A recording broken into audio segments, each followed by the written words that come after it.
জাতির কাছে প্রশ্ন, আমাদের দেশে কেন অনেকজনই হিন্দিতে কথা বলতে পারে কিন্তু ইংরেজি বলতে পারে না? আমরা তো কখনো কোনো হিন্দিতে ক্লাস করি নাই, হিন্দি অক্ষর পড়তে পারি না, আমরা হিন্দি বলা সমাজে থাকি না। তবুও কেন বাংলাদেশের মানুষ অনর্গল হিন্দিতে কথা বলতে পারে কিন্তু অনেকজনই হচ্ছে ইংরেজিতে কথা বলতে পারে না? হ্যালো সবাই, আমার নাম গুমি এবং আপনাদের মাঝে অনেকেই যে ইংরেজি বুঝলেও বলতে পারছেন না, এই সমস্যাটা আমরা আজকে ধাপে ধাপে সমাধান করব।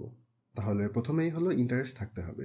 মানে মূল ভিডিও শুরু করার আগেই আমি বলি যে আপনাদের যদি আসলে ইংরেজি শেখার ইচ্ছা না থাকে, যদি মনে করেন যে ও শুধু আইএলস দিব, শুধু একটু পড়াশোনা করে পাশ করব, তারপর বিদেশ যাব, তারপর ধনী হয়ে যাব, এরকম মাইন্ডসেট থাকলে আপনি একদম লসের মধ্যে আছেন। I am so sorry. কারণ আইএলস পরীক্ষা এমন না যে একটু শুধু গ্রামার পড়ে গেলাম আর ওটাই হচ্ছে পরীক্ষায় আসলো, এমন না। আপনার পুরাটুক ভাষা জানতে হবে।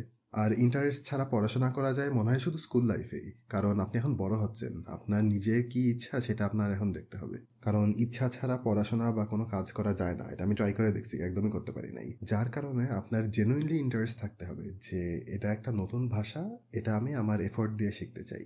তাহলে ভাষা শিখতে হলে আমাদের কি করতে হয়? ইনপুট নিতে হয়।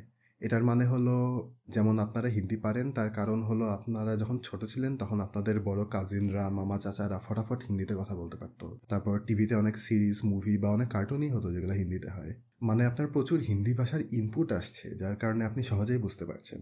সেটার সাথে আরেকটা প্রশ্ন করি যে যারা লেখাপড়া একদমই পারে না, একদম নিরক্ষর, তারাও কিভাবে এত সুন্দর করে বাংলা কথা বলতে পারে? উত্তরটা হলো ইমার্সিভ লার্নিং। একটা মানুষের আশপাশে যখন সবাই বাংলায় কথা বলে, সবকিছু বাংলাতে হচ্ছে, তখন তার বাংলা ভাষা শেখা ছাড়া আর কোনো উপায় নেই, তাই তার বাংলা জানতেই হবে। আমাদের ব্রেনের একটা অংশ তৈরি করা হয়েছে শুধু ভাষা শেখার জন্য। আপনি যদি একইভাবে সেই ভাষাটার এনভায়রনমেন্টের মধ্যে থাকেন, যে আপনি সবসময় সেই ভাষাটার ভিডিও দেখছেন, সেই ভাষাতে পডকাস্ট শুনছেন, মুভি দেখছেন, গেম খেলছেন, ইত্যাদি ইত্যাদি, তাহলে আপনিও ভাষাটি অনেক ভালো মতো বুঝতে পারবেন। আমি যেমন ছোটবেলায় গেম খেলে ইংরেজি শিখেছি, কিন্তু ধরেন ভাষাটা বোঝা হলো ঠিক আছে, কিন্তু মুখ থেকে বেরোয় না, আমার ব্রেন থেকে আউটপুট দিতে পারতেছি না। এটার জন্য স্পিকিং প্র্যাকটিস করতে হবে। লেখালেখিও করতে পারেন, আমি ছোটবেলায় ফালতু ফালতু গল্প লিখতাম। আমাদের স্কুল লাইফে একটা জিনিস করা হয় না, সেটা হলো প্রেজেন্টেশন বেশি দেয়া হয় না, অথবা স্পিকিং খুব কম করা হয়, যার কারণে মানুষের কথা বলাতে অনেক জড়তা থাকে। এখন এই বয়সে কি করবেন? এটা হলো আপনি বিভিন্ন ধরনের ডিসকর্ড কমিউনিটি অথবা ফেসবুক গ্রুপে জয়েন করতে পারেন, যেখানে মানুষের সাথে আপনি ভয়েস চ্যাট করতে পারেন, অথবা আপনার যদি কোনো বন্ধু থাকে যারা ইংরেজিতে কথা বলে, অফকোর্স তাদের সাথে প্র্যাকটিস করতে পারেন। কিন্তু যখন কথা বলবেন একদম মুখ ছেড়ে কথা বলতে হবে, কোনো লজ্জা পাওয়া যাবে না। আমরা সবসময় দেখি যে সব জায়গায় ইংরেজি সাইনবোর্ড, রেস্টুরেন্টের সব মেনুগুলোতে ইংরেজি লেখা থাকে, তখন আমাদের মনে হতে পারে যে আমরা যদি ইংরেজি না পারি তাহলে আমরা হচ্ছে বোকা। এটা একদমই ভুল, এভাবে চিন্তা করা একদমই উচিত না। এটা হলো আমরা ছোটবেলায় পাছে লোকে কিছু বলে এই কবিতাটা পড়ে কিচ্ছু শিখি নাই। আপনার মনে রাখতে হবে যে ইংরেজি আমাদের মাতৃভাষা না। আপনি কি জানেন যে পশ্চিমা দেশে অনেক মানুষই হচ্ছে একটা ভাষার বেশি বলতে পারে না? এখানে আমরা নিজেদের মাতৃভাষার পরেও আরেকটা ভাষা শিখতেছি কত কষ্ট করে। আপনি আরেকটা ভাষা পারেন এর মানে এই না যে আপনি অনেক স্মার্ট, আবার সেই ভাষাটা বলতে পারেন না এর মানে এই না যে আপনি অনেক বোকা। ইংরেজি পারা মানে স্মার্ট এমন কোনো কথা নাই। রবীন্দ্রনাথ ঠাকুরের খুব সুন্দর একটা উপন্যাস আছে, নাম হলো গোরা। এটা কষ্ট করে পড়তে বলতেছি না, কিন্তু যেটা বলতে চাচ্ছি যে গোরা কমপ্লেক্স নামের একটা সমস্যা আছে আমাদের মাঝে, যে আমরা এই বিষয়টা মুখ ফুটে না স্বীকার করলেও আমরা ব্রিটিশ অথবা সাদা চামড়াদের খুশি করতে চাই, কারণ আমাদের বাপদাদারা ভাবতো যে ওদের খুশি করতেই হবে, তাই ইংরেজি জানা মানেই হচ্ছে স্মার্ট।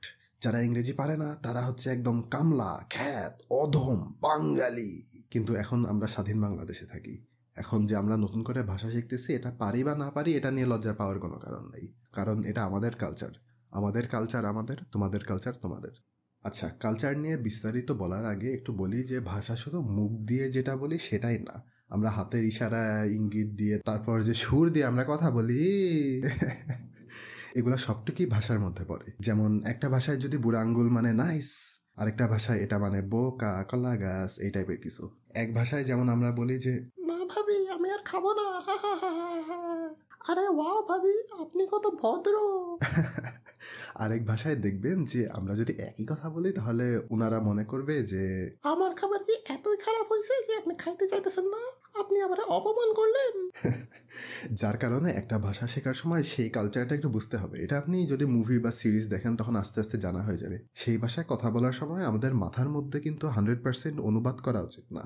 যেমন আমি যদি বলি যে I miss you sweetheart, এটাকে বাংলায় কিভাবে বলা যায়? আমি মিস করি তোমাকে, মিষ্টি হৃৎপিণ্ড। মিস করা মানে কি?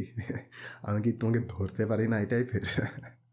যার কারণে কোনো মুভি বা সিরিজ যখন অনুবাদ করা হয় তখন সেটাকে অনেক সময় ট্রান্সলেটেড না বলে বলা হয় লোকালাইজ করা, কারণ তারা 100% হুবহু অনুবাদ না করে বিভিন্ন কালচারের কথা মাথায় রেখে তারা সেই ডায়লগটাকে চেঞ্জ করে। যেমন এই মুভিটায় লোকটা তার অরিজিনাল জাপানি ডায়লগে বলছে যে তুমি কি স্যুপ দিছো নাকি পানি দিছো। এটা হয়তো জাপানি ভাষার জাপানি কালচারে অনেক খুব বড় একটা অপমান, কিন্তু ইংরেজি ভাষায় খুব আহামরি কিছু না এটা। যার কারণে এই মুভিটার ইংরেজি লোকালাইজেশনে লোকটা বলছে যে তুমি কি আমাকে স্যুপ দিছো নাকি গাধার পেশাব খাইতে দিছো। মানে দুই ভাষাতেই দুই কালচারেই অপমানের লেভেলটা সেম রাখলো।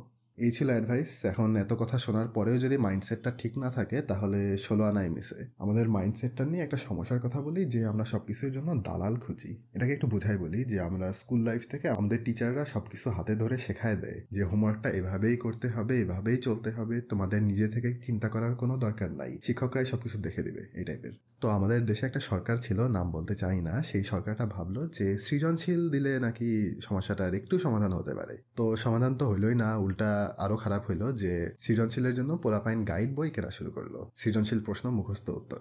এর কারণে হয় কি যে নিজেকে সাহায্য করাটা ভুলে যাওয়া হয়। এটা দালালরা জানে, তাই তারা বলে যে আসো আমার কোচিং সেন্টারে আসো, তোমার নিজে থেকে কিছু শেখার দরকার নাই, আমরা তোমাকে সব শেখায় দিব, তোমাকে ভাত মাখায় লোকমা করে মুখে দিয়ে চাবায় গিলায় দিব।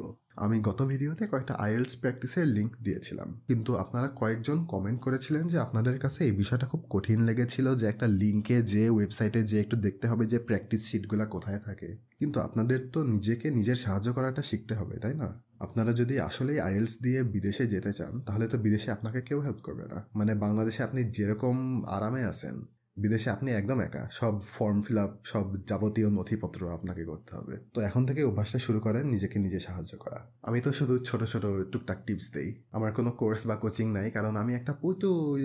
কিন্তু আপনাদের যদি একান্তই দরকার হয় তাহলে অবশ্যই আপনারা কোনো ক্লাস করবেন, অবশ্যই অবশ্যই। কিন্তু এমন মাইন্ডসেট রাখবেন না যে উনারাই আমাকে সব কিছু শেখাই দিবে, কারণ উনারা জাস্ট টাকার বদলে হেল্প করবে, গাইড দিবে, কিন্তু সব শেখা আপনার উপর, আপনি কতটুকু পরিশ্রম করতে চান, কতটুকু ইচ্ছা আছে সেসবের উপর।